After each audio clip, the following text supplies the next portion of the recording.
A la difícil situación económica del país se la analiza desde diferentes puntos de vista. Hoy lo haremos con Eduardo Valencia, expresidente de la Comisión de la Verdad sobre la Deuda Externa y expresidente de la Corporación Financiera Nacional en el primer gobierno del presidente Rafael Correa. Buenos días, bienvenido a Contacto Directo. Buenos días, Alfredo, a los tiempos. Usted introdujo a Rafael Correa en el foro Ecuador Alternativo, un tanque de pensamiento económico de izquierda. Como cuestión previa, ¿cuál era la posición de ese foro sobre la dolarización?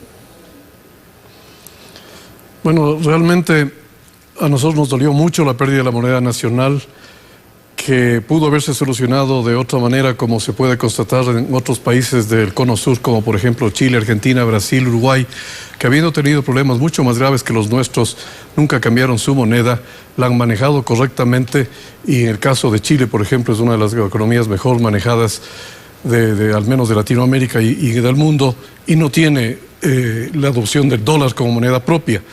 Realmente el tiempo nos ha dado la razón, porque con el transcurso de los años la balanza comercial no petrolera del país es deficitaria. En otras circunstancias habría habido aquí ya un grave problema y por tanto ha ocultado los serios problemas estructurales que la economía del Ecuador ha venido acumulando a lo largo de la última década, sobre todo en los últimos 8 años. Por desgracia, el haber adoptado el dólar se ocultó esta situación y ahora estamos en un grave atolladero. En homenaje al tiempo, para cubrir la mayor cantidad de aspectos posibles, le ruego contestarme brevemente. Pensemos con endeudamiento. ¿Cuál es la situación actual? Antes de eso quisiera decir que yo de todas maneras me opondré a cualquier salida de la dolarización. La única manera de salir de la dolarización habría sido ahorrando, incrementando el nivel de la Reserva Monetaria Internacional para poder dar seguridad a cualquier moneda. Eso hubiera sido bueno también para dar confianza en el país, que en este momento no hay. Así que yo me opondré a cualquier salida de la dolarización que no sea la de generar una reserva internacional muy fuerte, que ahora la veo prácticamente imposible hacerlo en el tiempo. Lamento haber completado mi análisis en ese sentido, pero el tema de la deuda ha pasado a ser también muy grave. Por desgracia, el gobierno malgastó los recursos, como pretendo demostrarle aquí, si Alfredo tú me das 2 minutos para pasar un grupo de cuadros que determinan que el gobierno, no solo que el gobierno ha descansado más que en el petróleo, en los impuestos, y estos que en su mayor parte son pagados por la gente, han sido mal utilizados porque las 2/3 partes del gasto público, del sector público no financiero, el Estado consolidado, son gastos corrientes y no de inversión, como pretende decir el gobierno con su discurso sofístico. Aquí, ese es el título de la investigación que vengo haciendo de los últimos 20 años. Dice: desequilibrios estructurales, antesala de la pobreza, que es lo que estamos ya empezando a vivir. Si uno mira, hemos aplicado un modelo consumista. Esa flechita que está guiando la curva del consumo determina que hemos hecho un modelo consumista fundamentalmente de bienes importados. Nos hemos feriado todas las divisas provenientes del petróleo y de los productos de exportación básicos. Es impresionante ver cómo el país a lo largo de los años no ha podido fomentar la producción agrícola. El crecimiento del valor de la producción agrícola viene determinado por el aumento de los commodities. En el caso de la producción agrícola son 5 productos de exportación fundamentales que abarcan el 80% de la producción agrícola, y el 20% es la producción de las pequeñas y medianas empresas agrícolas en el país. La caída es del 20% al 7,8%, que es una caída en proporción al Producto Interno Bruto realmente impresionante. En el sector de la manufactura igual, hemos dejado de ser un país con vocación agrícola y también manufacturera. La caída en este caso es del 20 al 12%, lo cual implica que estamos viviendo de las empresas industriales gestadas allá hace 40 años. Como consecuencia de los problemas estructurales, porque no somos un país productivo, sobre todo en estos últimos 8 años que hemos seguido el modelo neoliberal que se aplicó en los años previos, se puede ver en este cuadro la línea verde como el déficit de la balanza comercial no petrolera es la que determina la economía, porque ahí está el sector real, compensada por la línea roja, que son los recursos petroleros, y que ahora, al haber disminuido su precio, prácticamente ya no hay cómo compensar. Nos hemos quedado con el desequilibrio estructural en el sector de comercio exterior. Aquí podemos ver que los ingresos provenientes del sector petrolero han ido decayendo, como se ve en la flechita que va hacia abajo.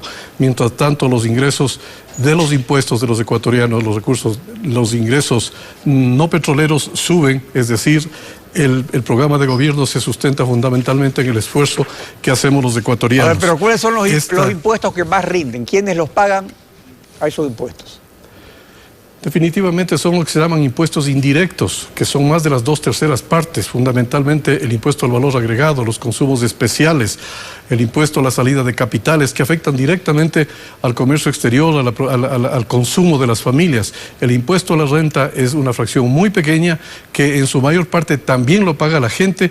Calculamos en el Instituto de Investigaciones Económicas de la Católica de que aproximadamente el 80% del impuesto a la renta lo pagan las personas y solo queda un pequeño remanente de 20% que pagan las empresas. Eso implica que la economía ecuatoriana está sustentada fundamentalmente en el pago de impuestos, la exacción de recursos que se toma de la gente para que vaya al Estado y se gaste fundamentalmente en las 2/3 partes en gastos corrientes, como lo voy a presentar inmediatamente. Ahora, esto es importante también recordar, dentro de gastos corrientes está incluido el servicio de la deuda, porque se habló de endeudamiento, y eso preguntaba al comienzo, cómo ha ido el endeudamiento, y obviamente también influye que en gastos corrientes tenemos el servicio de la deuda, es decir, el pago de capital e intereses. ¿Cómo están esos dos indicadores?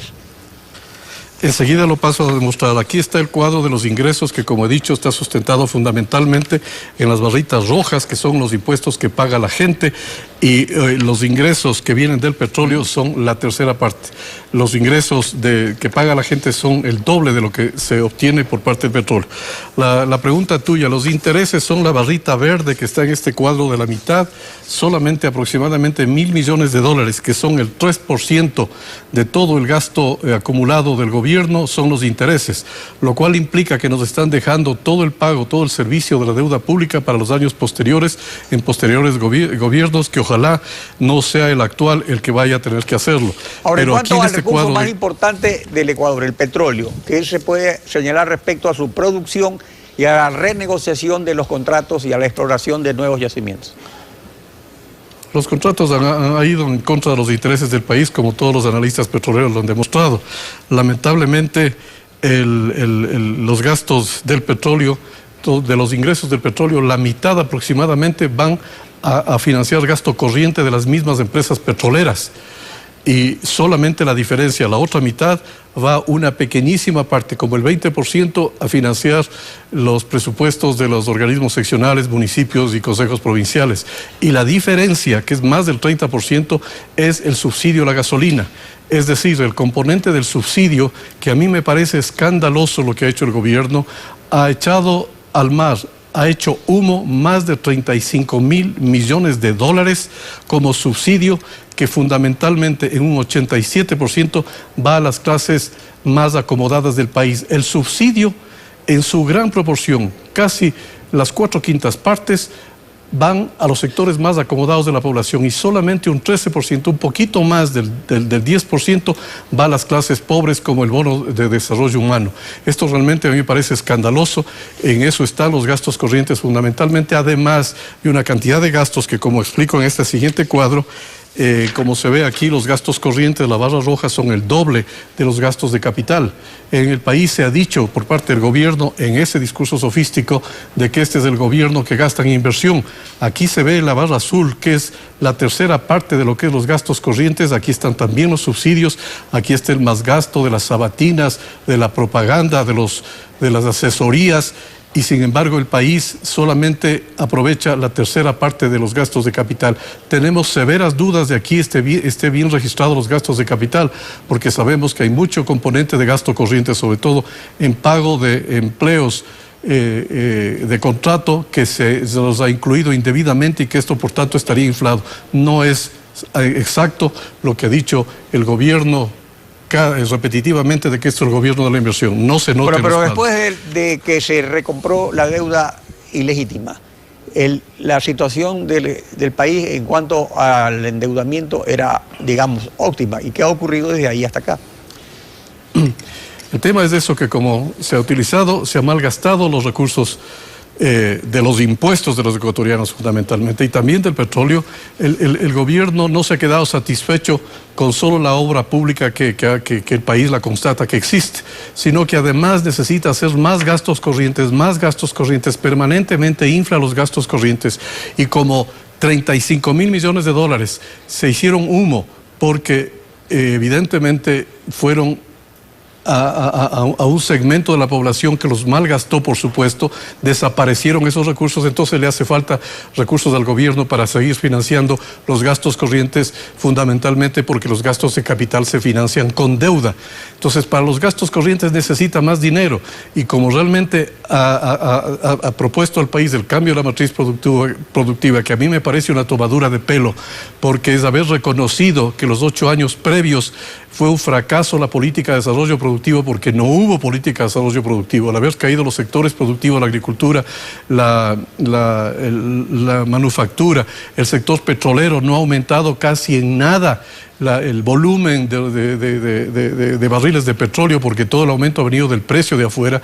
Entonces, lamentablemente, al tener que seguir financiando, infla los proyectos de la matriz productiva, que son proyectos faraónicos que están previstos en más o menos 70.000 millones de dólares. Como el país ya no tiene recursos petroleros, todo eso va a tener que seguir siendo deuda. En consecuencia, el problema no es solo el pasado mal manejado, el presente, sino también el futuro. Ahora, dentro de ese panorama, el costo de la canasta básica, salarios y empleo, ¿qué nos puede decir? Esta es otra de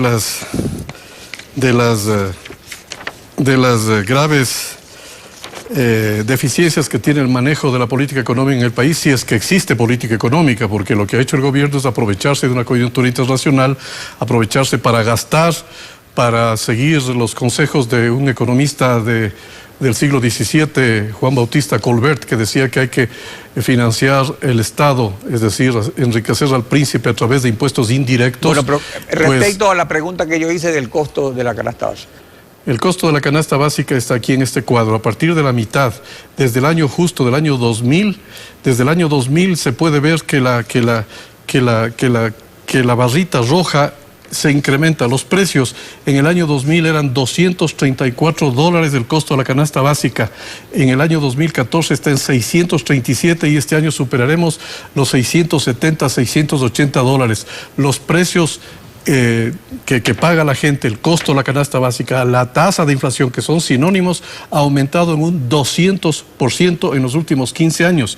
Esto es una tragedia porque... Bueno, pero todo este panorama es tan negativo, sin embargo el país ha gozado de una bonanza económica, sin embargo eso le ha dado popularidad y la sostenibilidad política al gobierno, o sea, no todo puede haber sido un desastre. O sea, ¿cuáles han sido los aciertos del economista Correa en el manejo de la economía?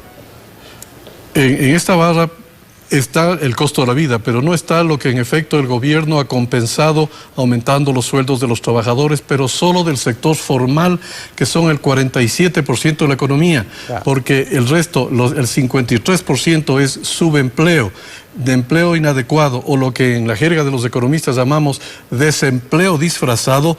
Hay más del 53% de la población que no tiene compensaciones y que por tanto el incremento del costo de la vida del 200% en este periodo va a la vena.